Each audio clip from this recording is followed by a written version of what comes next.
Try ZocDoc to get a patient-reviewed doctor that's right for you today. Go to ZocDoc.com/PEL and download the ZocDoc app for free.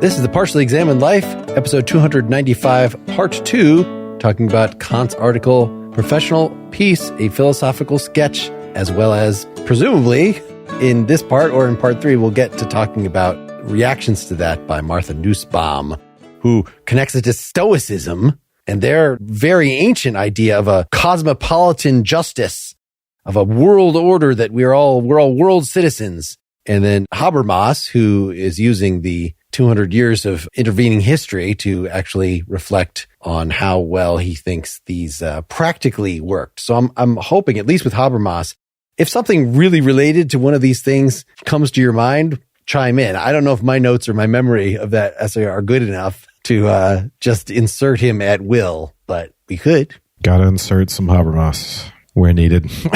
Sorry. He is the secret sauce. He had a really great model of how politics actually works in terms of an ongoing discussion, that there can be no, if I'm characterizing our past Habermas episode, right? The guy who's about communicativity, that is how the ongoing, not only local political situation, but international political situation, there is no final solution in terms of like a perpetual peace here that you could just say, now we have the right laws. And as long as we impose that, like, no, everything is always under ongoing negotiation. So there's some skepticism. Not that it's not a good goal. It's a great goal. The second section, the definitive articles of a perpetual peace between states. So he's going to be very definitive, but, at least in looking at the secondary literature, there seem to be some tensions in the text, things that he would like to happen. He would like there to be some sort of world order, but he certainly doesn't want a world government, and providence is going to bring us all toward this world order. But yet people have warlike natures in them. Like, they're good observations on both sides that I think Kant at least brings up, if doesn't bring to a smooth resolution. Just one point I would make is that, I think that these articles should be read. There should be a distinction made between these being effectively like a constitution, effectively, or the articles for the structure of relations within states and among states that will lead to perpetual peace, in distinction to why these are the right ones and what would be the justifications for them and the supporting argument for it, right? So, separately, he's going to say, well, these things are undergirded by freedom as being the good to be maximized, and these structures will do that. And the whole issue with providence is an argument for why we think this might be reasonable, which is distinct from it being a principle for going forward, right? I would make the distinction between those two parts of the argument. Yes, given that the providence part is brought up in one of those. It's an extended footnote. There's the definitive articles. He gets us into the nuts and bolts here. And so, he wants to say more about, well, what is a civil constitution? And to what extent does that supply us with a template for what's going to happen internationally at the level of relationship between states? And so he gets us into a very Montesquieuian account of what a republic is. So to begin with, he tells us there are these three principles for a republican constitution: freedom, dependence on common legislation, and legal equality as citizens. Freedom, he gives a very Kantian definition of that in a footnote, not just liberty to do what one wants, as long as we observe the harm principle, it doesn't cause injustice to others.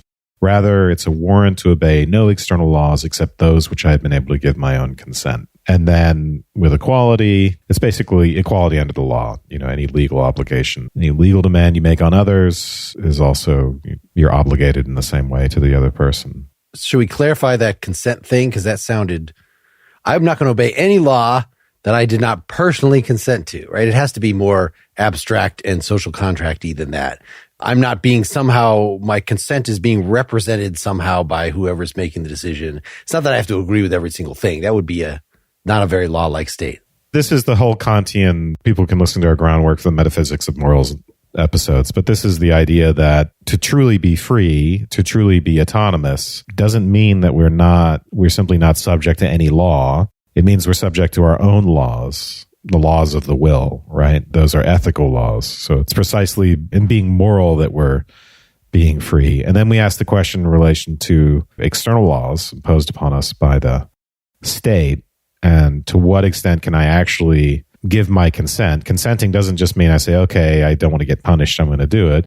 Consenting means I freely give my consent, as in I recognize the ethical demand, and that's what it would mean to consent to it. And that's an autonomous, free act. And it's not possible to do that just to immoral demands.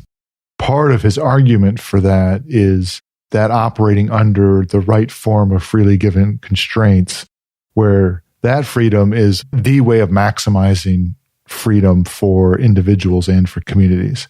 And so all of it is aimed at freedom maximization.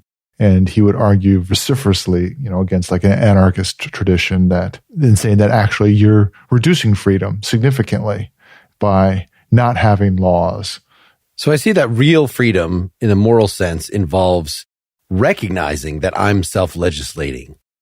But I think maybe he's more influenced by social contract than I had previously recognized, that in the idea of the categorical imperative, when you say, because you are a reasoning being, because you are a human, you have assented implicitly to the categorical imperative, right? It's like your will, when you say the will, it's not your will like you've made a decision. It's the structure of will itself has assented to going along with this. And that is what defines its true freedom. Just like for the citizens under Hobbes or Locke's social contract, those citizens have, even if you never thought for 1 second, I have agreed to obey the sovereign. Well, you actually have, because of the nature of your predicament as a human. Well, let's go back to the moral part real quick. So with what it means to be self-legislators, the way Kant begins Metaphysics of Morals, right? He says the only unconditionally good thing is a good will. Mm-hmm. I can will the good for its own sake. I can will to do what I ought to do what I'm obligated to do. And in fact, that's the only free type of willing that I can do. Everything else is heteronomous. I'm going to give in to some desire. I've been prompted by some external object that's shiny and I want it. Those are external forces. The only thing that I can do that's truly free is to will something just because it is good, for no other reason than that it is good. And that is self-legislation. So it's not as if I have these psychological pressures on myself to do good things and then I assent to that. That's not what's going on here. I'm not assenting to moral demands in that case in the way that I might assent to the demands of the state. I'm actually doing them just because they are good, not because they're required. So I don't know if that was consistent with what you were saying, Mark, but... So awareness seems like it's a byproduct of that, because if you do something for duty's sake, you have to realize that you're doing it for duty's sake, right? You're just a naturally dutiful person or whatever. Like, no, because that would then be an inclination that happens to align with duty, but you're not doing it for duty's sake. So I was sort of asking, what is the relationship between, self-consciousness about being moral and then acting morally? Wait, you're not doing it for duty's sake? I don't understand. Well, if you don't use your reason to consider what is duty and then do that thing, right? If you just happen to be, if you're just a soldier following along and you just always do what you're told, then you're not actually doing it for duty's sake. Or you're always doing the right thing because you happen to be inclined to do the right thing. That doesn't make it this is the virtue argument that Aristotle makes, right? So self-consciousness about morality is a necessary condition for being moral. It is not a sufficient condition for being moral, because there are lots of, as you were saying, inclinations that you have. And this was actually the view of freedom that, we talked about, I think is Hegel's view of freedom, at least the Fritjof-Bergman view of freedom, that, whatever inclination you have, as long as you identify it, as long as you have a second order desire and you say, yes, I'm going with that, then it really feels free, even if it's something that you have an uncontrollable desire to eat or whatever. But it only feels like that's not free if you're fighting it, right? If you consciously embrace it and say, yes, this is actually in my interest to be eating right now. I'm not overeating. I'm not doing anything else irresponsible here. I'm not eating a sentient being or whatever. Then you just have to be attending to and motivated by what's good.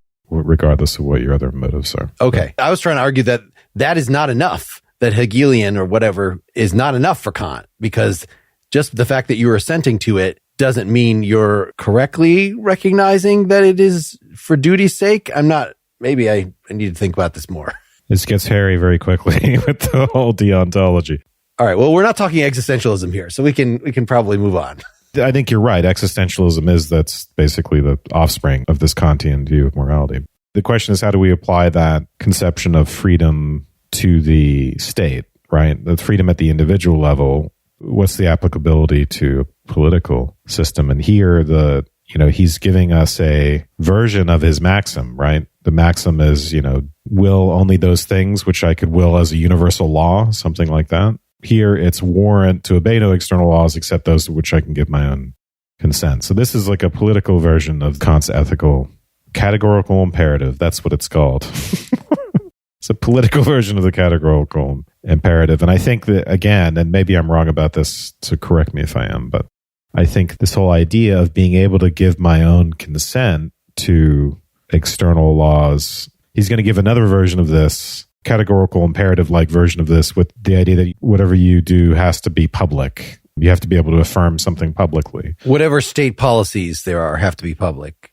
Yes, at the state policy level. So in this case, I think unjust laws, it's not really possible to freely consent to those things. But anyway, maybe I'm confused about this. Am I getting this right? I think we're going to have another episode on Kant's political philosophy simpliciter. Apart from, we're getting hints of it here. This was a great sort of warm up, but I don't think that is answered. I mean, we're talking about it right now. We're talking about a footnote that takes up the greater part of page 99, right? It is the majority of a page in this already short article. So he clearly sees it as a digression to hook what he's saying to the rest of his system. And I think something that we cannot resolve right now. There's a lot more about these kinds of theoretical linkages in theory and practice.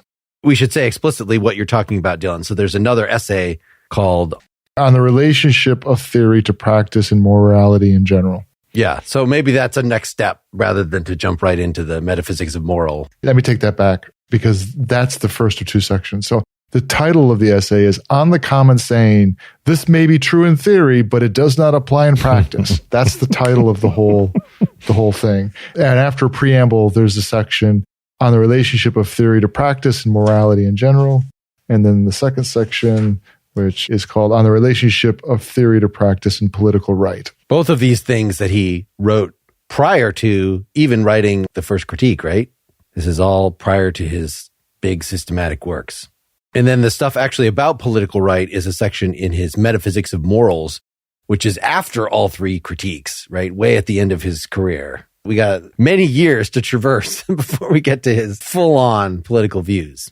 So anyway, in this footnote on what freedom and equality mean, and this is in our, we were in the first definitive article, which is that every constitution shall be Republican. And again, the three principles were for a Republican constitution were freedom, dependence on common legislation, and then legal equality as citizens. And then he's going to go on to say that the only basis for a civil constitution you can derive from an original contract is a Republican constitution. And it's also the only one that can lead to perpetual peace, in part because Republican constitutions involve the consent of the governed, and people will be more hesitant to go to war if they know they're the ones who are going to feel the costs, as opposed to a head of state who's kind of the owner of the state, not really a fellow citizen, and so can just go to war as an amusement, it won't necessarily involve any sort of sacrifice. I'm hoping that we could reclaim the term rhino to say that there are some states that are Republican in name only. Like maybe they have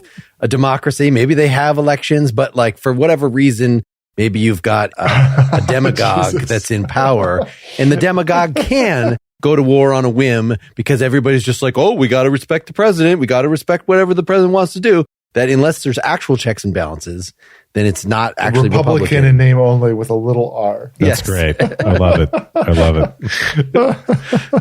So he'll tell us that a Republican constitution, right, is not necessarily democratic. And in fact, later on, we'll learn that democracy is the road to despotism. But he'll make this important distinction between the form of sovereignty. So that's the distinction between autocracy, aristocracy, and democracy. and the form of government, which is either Republican or despotic. And as Dylan has already said, Republican, and maybe we should mention this up front, and this is in the spirit of Montesquieu, right? The critical feature of a Republican government is that executive power is separated from the legislative, whereas in a despotic government, laws are made and arbitrarily executed by the same power, whether that's the king, the aristocrats, the nobility, or the people, right? In a democracy, if it's a direct democracy and the people, you get a tyranny of the majority potentially, right? If the people are the legislators and the executors, essentially, not only is that a grounds for possible despotism, but that I think Kant, like Plato, thinks is... Does he even say direct democracy is necessarily despotic? I have it in my notes that he goes that far, but... No, because you could have the same thing. You could have a division between who makes the laws and who actually enforces the laws. Well, but that wouldn't be direct democracy. Yeah, that's the thing. So, just because you have people voting for the executive and people voting separately for the legislative doesn't mean that it's not a Republican form of government for Kant. What about just having the judicial separate? Because that was another thing, that even if you had direct voting by all citizens on all the laws and then representatives, actually enforcing laws by necessity. You can't have just everybody. You can't have a militia. Everybody's a police officer. You can't have that. You have to have some designated people. But then, for sure, a strict separation that you have some judges that actually get to decide whether the particular law that the whimsical mob has passed on that day passes some constitutional muster. Let me give you a quotation at the top of page 101. Of the three forms of sovereignty, democracy, in the truest sense of the word, is necessarily a despotism because it establishes an executive power through which all the citizens may make decisions about, and indeed against, the single individual without his consent, so that decisions are made by all the people, and yet not by all the people. And this means that the general will is in contradiction with itself, and thus also with freedom. I put in my notes direct democracy here, non-representative, because I just thought that must be implied. You can't mean democracy in general, I thought. That's why, democracy in the truest sense of the word. I don't think that can be taken to mean that he's against, representative democracy. He just thinks whatever your form of government, it's got to be representative in one way or another if it's going to maintain the separation of powers. And I would just underline the separation of powers bit, right? Because of having the executive separate from the legislative. I think that it's going to go to the impossibility of having non-capricious execution and generation of laws. That's the essential problem with despotism. Maybe he's imagining that if you have a pure democracy, so obviously we understand how that works legislatively. How does that work in the judicial system? Or presumably part of the function of the judiciary is to put a constitutional check on the potential tyranny of the majority by saying, hey, here are certain rights and no legislation, here's the Supreme Court, no legislation can contradict those rights. We're going to overrule legislation. The judiciary doesn't put in place rights at all. The judiciary is adjudicating whether or not. I'm not saying they invent the Constitution. I'm just saying one of the ultimate functions of the judiciary is to say what it is the Constitution says, and the Constitution is there to...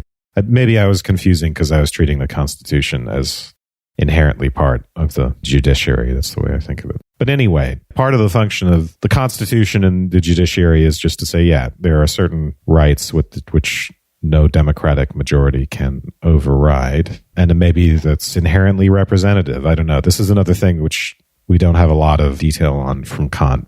Well, I'm imposing some thought from Montesquieu, who did not see the need for a constitution specifically, right? That he was more in favor of like English common law, which does not have a constitution, because as we've seen in here, if you think that a people, that there's something organic about it, right? This is the idea we talked about in our Herder episode, and that ultimately was taken forward by Heidegger, taken forward by the Nazis. Like, it's a very German thing, that it's in Kant too, that there's something organic about a people, so that there has to be, to reflect its general will. You can't just have really any group just come up with a constitution. Like, a constitution would have to, as we talked about in our Montesquieu episode, be part of the fabric of that society. So like, it must be, we're using a constitution to note what we already do and what our standards already are, to document that, and then use that self-consciously through judicial means to judge things. but it can't be just a form of democracy or something like that, like to have everybody vote for the Constitution, because then you could build into the Constitution all sorts of unjust bullshit. It has to be something that is in accord with reason and the logic of the people or something like that. Yeah, that's a good point. It's almost like it's an emergent feature. We're drifting into sort of general political theory about the structure of constitutions and the structure of government. We're just trying to get at this direct democracy thing that he does, yeah. For Kant, that I think he is suspicious of merely saying you can have a democracy so long it's a constitutional democracy, because that produces a separation of powers. Because then if you have a constitution, what the crowd yesterday voted on and some very difficult means to change that, then that seems like it's a check via the judiciary on the whimsical crowd now. But Kant does not trust that. He'll end this by saying the more representative the government, the more Republican it is. The problems you have to worry about with democracy, you don't have to worry about that with autocracy and aristocracy, because they are by nature representative, even if they're not, or at least they're potentially representative. They're not just executing the whims of the people as a whole, an automatic kind of separation of interests built in. If we get down into that distinction, then you would just say that the United States isn't a democracy, right? On those terms, it's a representative republic. There's no direct governance by individual people. It's a democracy in name only. Which for large democracies is probably always true. Yeah, so it's a representative democracy as it should be. Their democracy is pointing to one person, one vote kind of thing. It's saying that the ability to choose rulers and affect legislation devolves into the people ultimately as individuals. Well, and this is where I would just bring in, refer folks to our Kant on Enlightenment episode, because for Kant, around the same time, 5 years earlier, he wrote his Enlightenment essay. It was really an open question, sort of, whether people can handle voting, can handle, whether they're rational enough that this is something that is an ongoing growth of the species, so that more and more the future people, they could have a direct democracy. Maybe they would be fine because they are all obeying the self-legislating maxims of morality. It's just we don't have those kind of people now. Meaning back in 1784 when he wrote Enlightenment.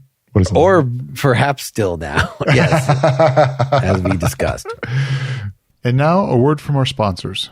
Let's talk about when you need a doctor. What do? You can ask around. Maybe your coworker recommends a dentist, but that dentist turns out to be out of your network. And your Aunt Shirley was really into that one chiropractor, but can't remember exactly who that is. Maybe don't waste your time with this. ZocDoc is a free app that shows you doctors who are, number one, patient reviewed, number two, take your insurance, and number three, are available when you need them. It's an app. You can use it on your phone. You can use it on their website. You set it up so that it knows what your insurance is. It knows where you're located. And then when you need any kind of doctor, whether a new primary care physician or an eye doctor, I just use it for that, mental health, physical therapy, whatever, you do a search. It only shows you results that take your insurance, so you're not going to waste any time. And you can read reviews by actual human beings right then and there. And right in the app, you can book a time. Could be for an in-person visit, could be for an online visit. It is a very nice interface. It's ridiculously easy. Every month, millions of people use ZocDoc. I'm one of them. Go to ZocDoc.com/PEL and download the ZocDoc app for free. Then start your search for a top-rated doctor today. Many are available within 24 hours. That's ZocDoc.com/PEL. ZocDoc.com/PEL. St. John's College is for undergraduate and graduate students who seek meaning in their lives, who ask hard questions of themselves and their world, and who dare to free their minds. In small, discussion-based classes, students grapple with fundamental questions that confront us as human beings and engage with influential works by some of the world's greatest writers and thinkers, from Homer, Plato, and Euclid to Nietzsche, Einstein, Woolf, and Baldwin. This strong commitment to collaborative inquiry, to civil but probing discourse across perspectives, and to the study of original texts makes St. John's College a particularly vibrant community of learning where students participate in lively discussions and immerse themselves in the diverse and conflicting ideas that have formed our modern world. Through this, they learn to listen deeply, think broadly, and to speak and reason with precision. Explore 3,000 years of human thought in just 4 years, or 2 for graduate students, at campuses in Santa Fe, New Mexico, and Annapolis, Maryland. Learn about our undergraduate and graduate Great Books programs, including online graduate options at sjc.edu/PEL. So the second definitive article gives us a point of contrast between the relationship of the individual to the state and the potential relationship of nations to a federations of states, because it's going to turn out, what he's going to tell us in this section is that we're not going to be able to appeal to a larger coercive power and still preserve the individual sovereignty of states. So because they're in a state of nature, right, there's no external tribunal for disputes between states. And so they vindicate their rights in war. They still use the language of rights. We can't do the same thing that we do in the state of nature with individuals and say, hey, we all have to abandon our lawless condition and set up a civil society and a constitution, all that stuff. Because states have their own constitutions and they transcend any coercive right of others to subject them to a kind of uber constitution above and beyond their own constitution. So what we need instead is a kind of compromise, not a universal state, but a federation of states. But my family has its own constitution, and that's why we don't pay taxes. What is the name of your state? Linsenmayeria? Linsenmayeria. You're reminding me of that Family Guy. Do you ever watch Family Guy? I don't know the reference that you're... Peter establishes his house becomes its own state. I forget the circumstances, but... So I'm not sure bringing that up was not just a joke, but meant to be something of a reductio that, like, why should those local states be able to? There must be some reason. And again, we can draw on like, well, because in keeping with Montesquieu, all states grow from different soils and, it's only proper that there be separate states. I'm not really sure that holds. I mean, it's just what Kant says here about, well, if we did have a world state, it would probably become a horrible despotism. Like, okay, that I can go with. So I don't know that he really comments on whether we ought to have a cosmopolitan state. One thing he's pro is cosmopolitan hospitality, but should we have a universal state for everyone in the world? I don't think he says much about either A, whether that's practical, possible, or B, whether it's desirable. What he says instead, he just assumes that we don't want to get rid of states and that there are natural forces that keep states as states, including language, culture. He mentions those when he's talking about the way nature works into all of this. So it seems like, if we assume that states are either inevitable or desirable, then we have to figure out an approach to international law that will preserve the state and not simply dissolve it. You can refer to the very end of the Cosmopolitan Rights section, the third definitive article. He concludes with, the peoples of the earth have thus entered in varying degrees into a universal community, and it has developed to the point where a violation of rights in one part of the world is felt everywhere. The idea of a cosmopolitan right is therefore not fantastic or overstrained. It is a necessary complement to the unwritten code of political and international right, transforming it into a universal right of humanity. Only under this condition can we flatter ourselves that we are continually advancing toward a perpetual peace. And that's specifically with regard to hospitality. So the right of a stranger not to be treated with hostility when they arrive on someone else's soil. You can turn them away. You don't have to entertain them, but you can't just kill them or be mean to them. What he's not saying is that this word cosmopolitan, it doesn't mean that we embrace cosmopolitanism outright, which is to say that we embrace a universal state per se. I just wanted to make that distinction for listeners. He's preferring the League of Nations or the Federation of States to the universal state, to cosmopolitanism, but he's carving out a little area where we can preserve cosmopolitanism, and that's with regard to hospitality. I think that's right. I guess the way I was understanding his cosmopolitanism was this notion of being a world citizen, but not in a formal sense, in that there being a world government, but a world citizen. I guess this is the carving out the area of hospitality, that there are constraints on the way nations can treat the citizens of other countries. I guess this is what you're pointing at, is the hospitality aspect of it doesn't rise to the level of citizenry. No, but I like the way you put it, though, because not legally citizen of the world, but still a citizen of the world in some other spiritually. Yeah, I think this is the conceptual place that Kant is carving out in this essay that apparently was pretty revolutionary, that if you think along the lines of Hobbes, as I was saying before, that if there's going to be any talk of rights that are outside of a particular state, then there would have to be a world government. It seems pretty natural for us now. So this is one of the things Habermas criticizes this essay for, is that Kant is not expansive enough in what he could consider a cosmopolitan right. That, we think, I want to say pre-philosophically, but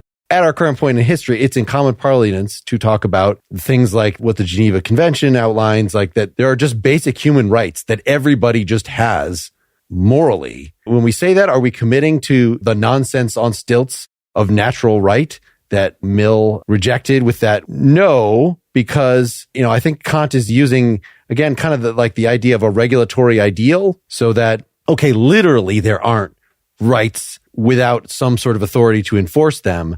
But if we did have, an authority that would enforce the things that, according to morality, we all realize that we all should be treated as ends in ourselves, just apply the categorical imperative, then we could come up with something, and we might as well just call them universal human rights or cosmopolitan rights. And so hospitality is the one that he brings to mind here. But Habermas, I think, correctly points out there are other things you could bring up. Why not say no torture? Why not encode a lot of these other things that he said in this essay that you shouldn't do? Kill civilians randomly and stuff like that, or prisoner of war rights and things like that, or even the right to not starve, that sort of basic human right. I'm not even sure Habermas brings that up. I forget.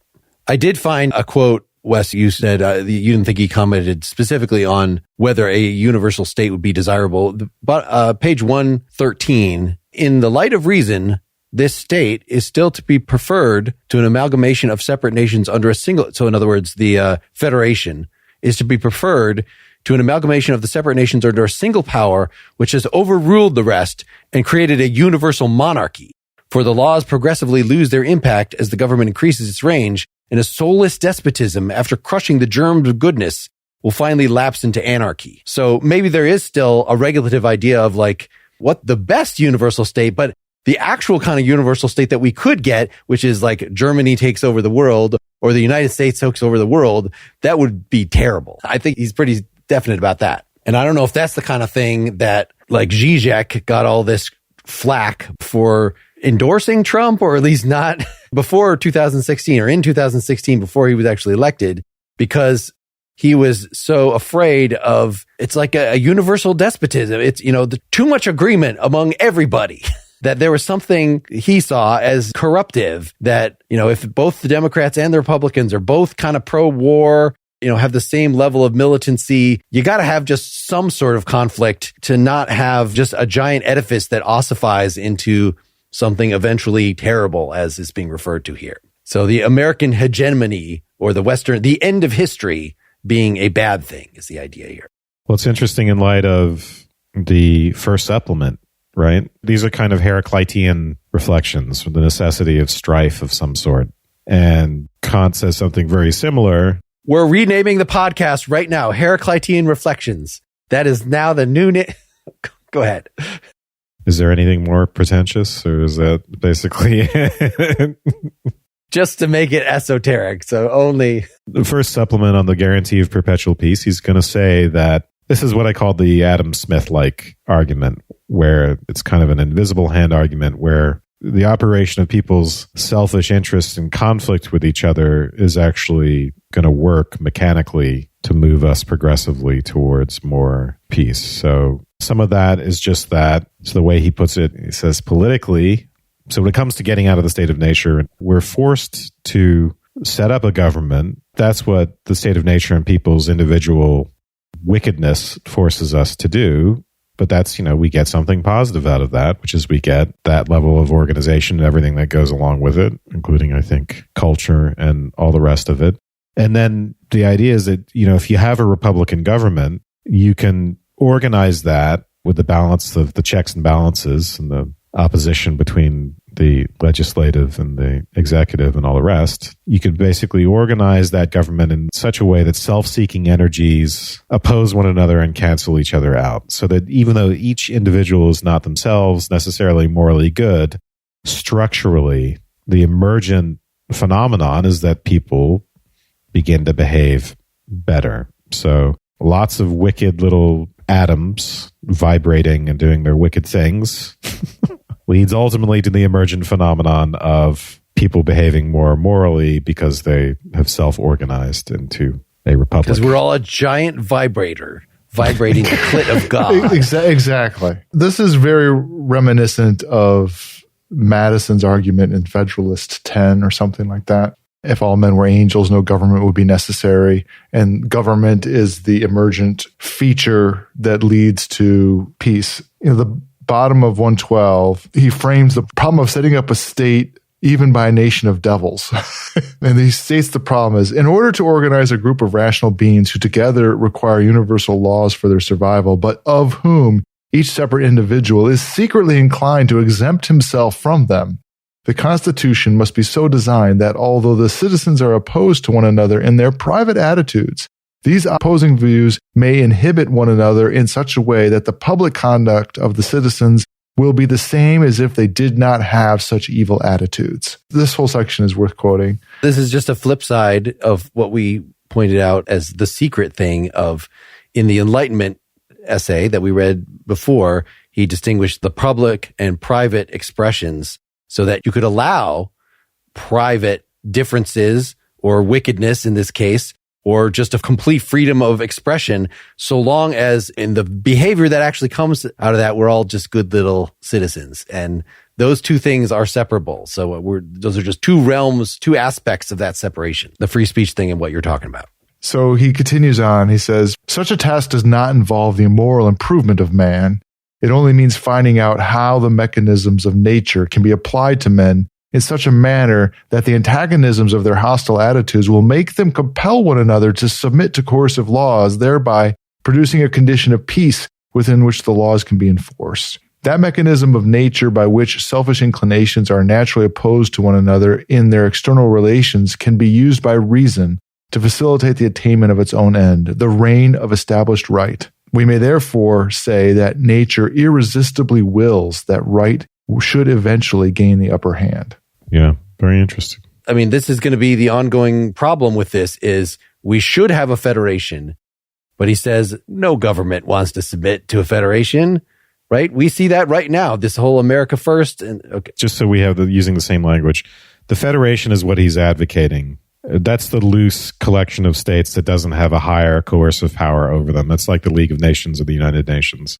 What he's saying is we shouldn't have a cosmopolitan universal state. Right, but even the federation, because it requires some sort of abrogation of the complete unrestricted right of every state to do whatever the heck it wants, is going to be something that natively leaders are not going to want to go with. So he's giving all these reasons why, despite that prima facie, oh, no, we don't want anything to do with that. We don't want to be part of the European Union. We don't want to be part of any international organization. America first, whatever country you're in, first. That's such a primal thing.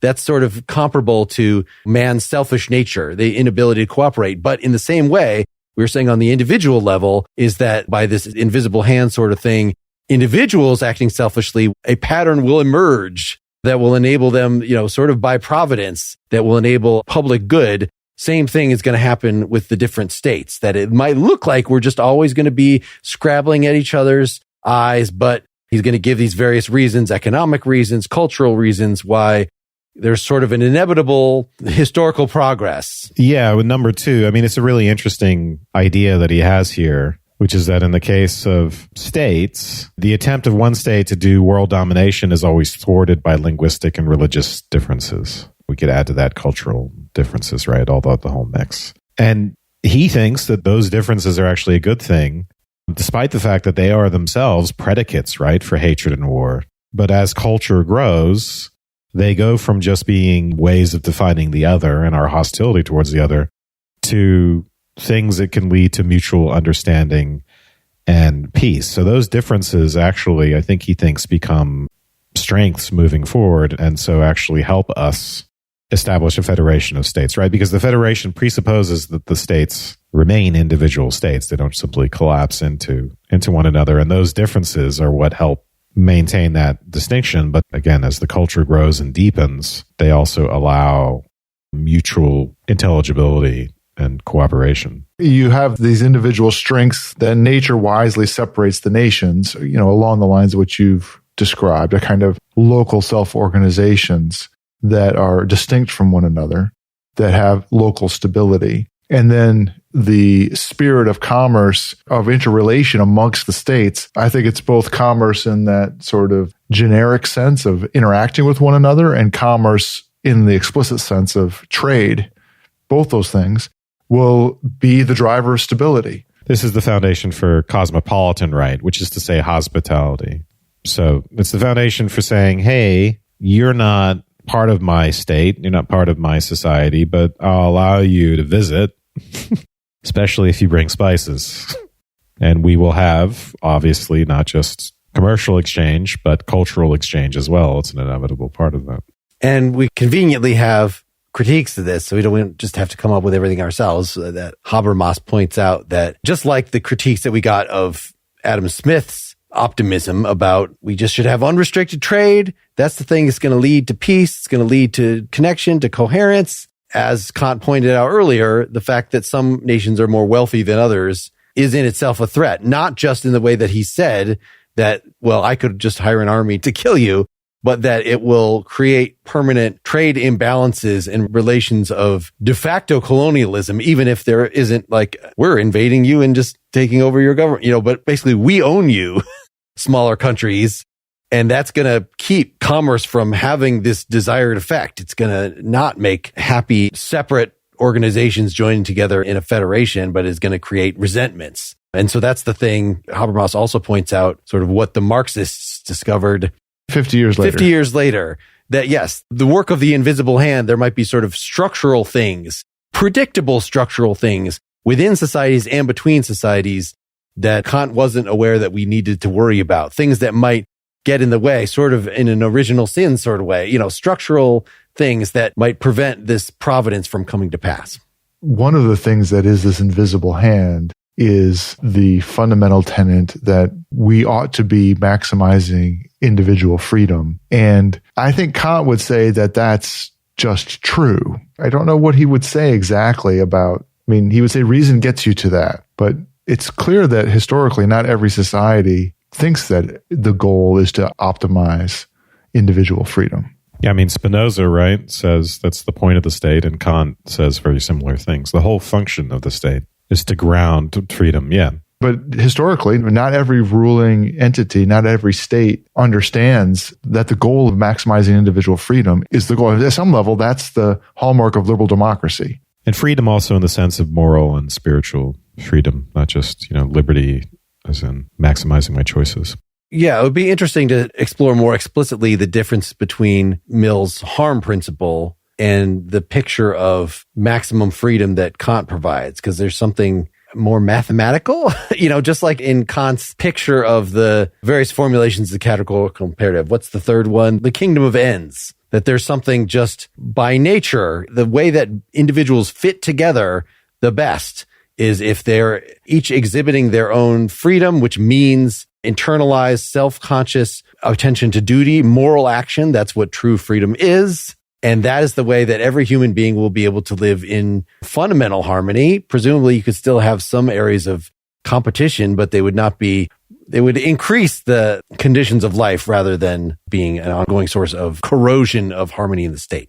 I'm a liberal Democrat, so it's hard for me necessarily to take this completely seriously, but human history is not ruled by liberal Democrats, right? There are whole cultures that for hundreds and hundreds of years were not dominated at all by optimization of human freedom, of individual freedom as the good. And they would not be recognition of that being the dominant goal of society or the good of it. Raiding cultures, Mongols, the Vikings, that's not what they were about. Crush your enemies, see them driven before you, and hear the lamentations of the women.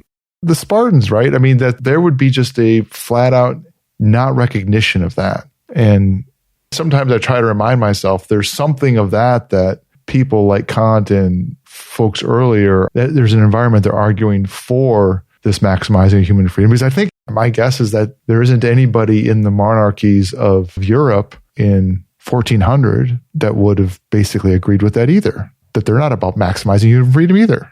So in that way, it's kind of an amazing thing that almost all governments now at least have to pay lip service to something like that idea, close to it. Yeah, it's too easy to set up some criteria by which your own group is the only one that happens to pass.